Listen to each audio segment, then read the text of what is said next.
یہ جو ہمارے ہاں اب درویشوں اور فقیروں اور اولیاء اللہ کی بات ہے کہ صاحب ساری دنیا کی نعمتیں ٹکرا کر گودڑیوں میں بسر کرتے تھے، جھگیوں میں وہ رہتے تھے، کاٹ کی روٹی وہ کھاتے تھے. ایک دفعہ ایک کسی قسم کا کوئی دیکھا، اس نے ایسی شکل بنا رکھی ہوئی تھی، پکڑ لیا گلے سے. اور لفظ ہے کیوں ہمارے دین کا گلا گھونٹ رہا ہے؟ یہ خانقاہیت اسلام نہیں ہے، یہ عیسائیت ہے. اس میں دنیا کی زینتیں کسی نے حرام نہیں کی ہوئی، اور اپنے تہمت پر کی 11 پیوند لگے ہوئے تھے. انہوں نے کہا یہ بات کہا کہ اس لیے کہ اس کی قیمت بیت المال سے ادا ہوتی ہے، اس لیے پیوند لگے ہوئے ہیں. زینت حرام نہیں ہے.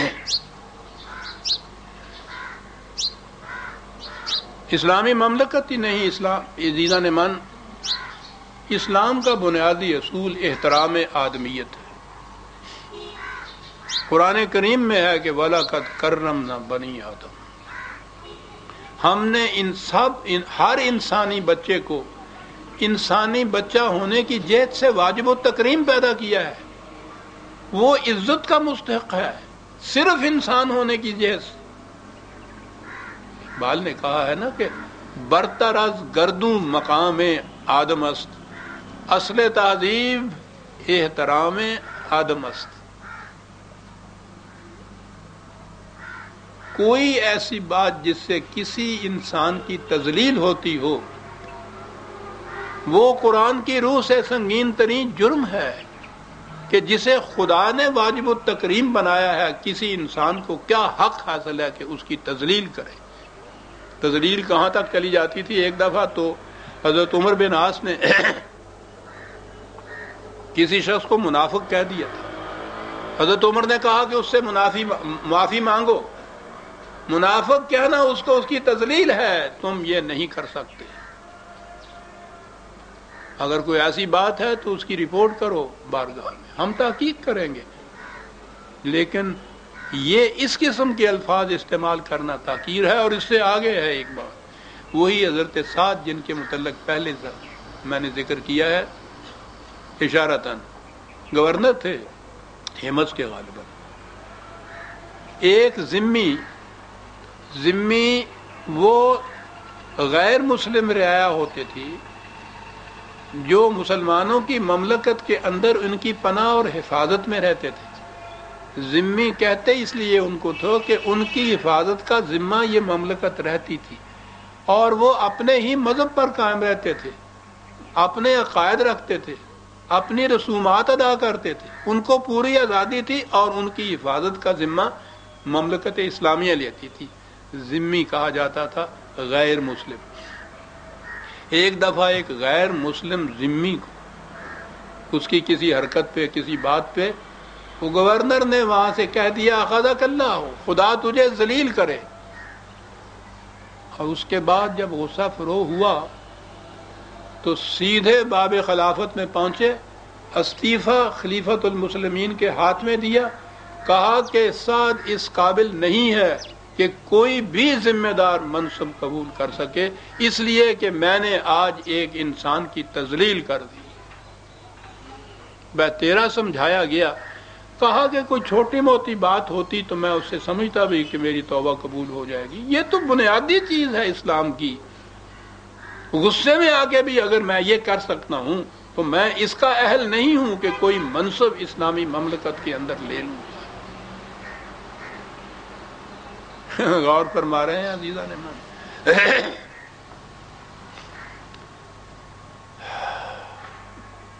اس طرح سے زندگی گزاری، اس دیانت اور امانت کے ساتھ، اس احساس ذمہ داری کے ساتھ کہ حکومت کا شائبہ تک نہ کہیں آنے پائے، کسی انسان کی تذلیل نہ ہونے پائے، کوئی فرد بھوکا نہ رہنے پائے. اور اس کے باوجود اپنے آخری وقت میں آپ کو معلوم ہے کہ آپ کو وہ فیروز لولو نے شہید کر دیا تھا.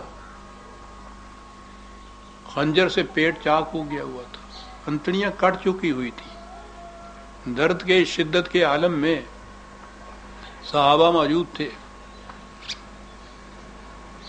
اس وقت ایک ہی خیال تھا.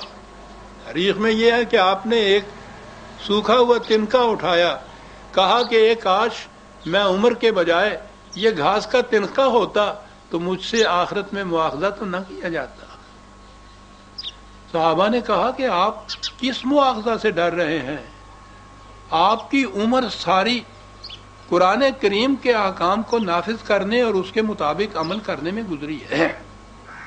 آپ نے تو ایک دنیا کو مومن بنا دیا ہوا ہے. ہم بشارت دیتے ہیں آپ کو کہ خدا کے ہاں آپ کی مغفرت ہوگی اور آپ کی جنت ملے گی آپ کو. ایک فقرہ سنیے اور وہ غالباً آخری فقرہ ہے.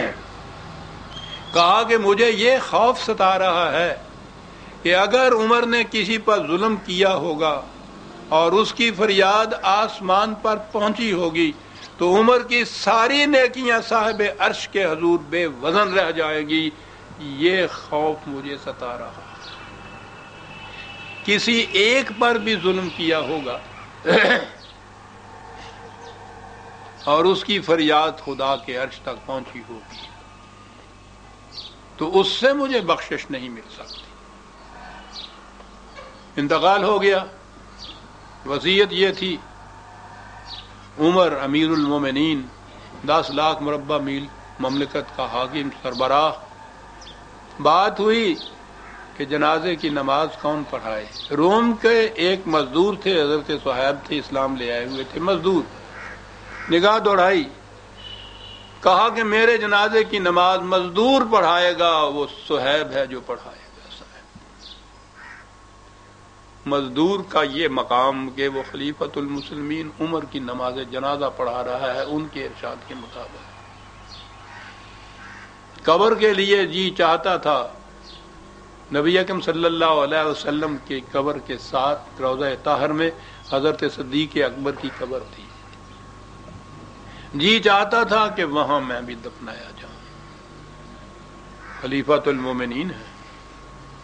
بیٹے سے کہا کہ حضرت عائشہ سے جا کے رضی اللہ تعالیٰ عنہ اس سے کہو کہ میری خواہش یہ ہے اگر آپ اجازت دیں تو وہاں مجھے دفنا دیا جائے. وہ اس لیے کہ وہ حجرہ حضرت عائشہ کہلاتا تھا نا. ان سے جا کے کہا, انہوں نے کہا کہ اگرچہ وہ جگہ میں نے اپنے لیے رکھی تھی لیکن میں عمر کو اپنے پر فوقیت دیتی ہوں. ان سے کہیے کہ میں نے اجازت دے دی. اجازت مل گئی, خوش ہو گئے. اور اس کے بعد بیٹے سے کہا کہ میرے مرنے کے بعد ایک دفعہ پھر جا کے پوچھنا, ہو سکتا ہے کہ میری زندگی میں انہوں نے میری خاطر یہ کہہ دیا ہو, مرنے کے بعد یہ بات بھی نہیں رہے گی. اصل وہ تعلق ہے جو کسی حاکم کے مرنے کے بعد رعایا کا اس کے ساتھ پیدا ہوتا ہے. پھر پوچھنا ایک دفعہ جا کر. اور پھر پوچھا گیا. عزیزان من, وقت ہوتا جا رہا ہے. یہ داستان بڑی حسین بھی ہے, بڑی غریب بھی ہے, نادر ہے. کہاں تک میں بیان کرتا چلا جاؤں گا. اپنے تو ایک طرف, دوسروں نے بھی ایسا خراج تحسین پیش کیا ہے حضرت عمر کے دور خلافت پر جس کی مثال کہیں نہیں ملتی. انسائکلوپیڈیا آف اسلام میں بڑی تفصیل سے آپ کے دور خلافت کے اوپر لکھا گیا ہے, اور آخر میں لکھا ہے کہ عمر کا زمانہ خلافت بظاہر شخصی حکومت کا دور نظر آتا ہے, لیکن اس میں اس کے باوجود کہ وہ ایک شخص کی حکومت تھی, اس میں جنون ملوکیت کا شائبہ تک دکھائی نہیں دیتا. وہ خدا کی حکومت تھی, کسی شخص کی حکومت نہیں تھی. اور اسلامی مملکت کا یہ امتیاز, جیسا کہ قائد اعظم علیہ الرحمہ نے اپنے خطبے میں جواب میں کہا تھا, امتیاز یہ ہے کہ اس میں حکومت کا حق کسی انسان کو نہیں ہوتا. حاکم صرف خدا ہوتا ہے اور اس کا عملی ذریعہ اس کے کتاب کے قوانین و احکام کا نافذ کرنا ہوتا ہے. یہ ہوتی ہے اسلامی مملکت. اور یہ ہوتے ہیں وہ انسان جن کے ہاتھوں یہ مملکت قائم ہوتی ہے, مستحکم بنتی ہے.